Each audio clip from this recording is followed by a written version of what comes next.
For who you might trust, this is an update about my project for the flight sim yoke.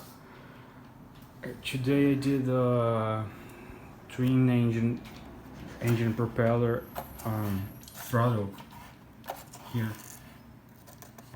So it's an independent throttle lever for each engine, and as you can see here, I have both working. The right, the left one. Here the pedals that I already had working. Here the yoke, which you can see working here. Here. I still need to do some modifications here because the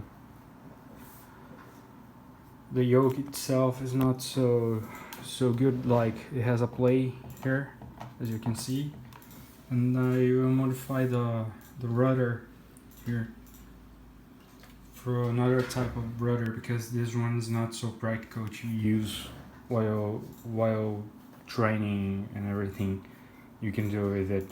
So I have the brakes here, but I'll change the brakes to this lever and do another lever to make it run better here. Not just this kind of lever, but something that is you can just slide your feet here. And I'll change I'll put another rail under here so it becomes more secure in place, so I won't have the play, a lot of play. And add some buttons, then I will finish all the wiring here because it's a mess, but it's working. At least we can work with that.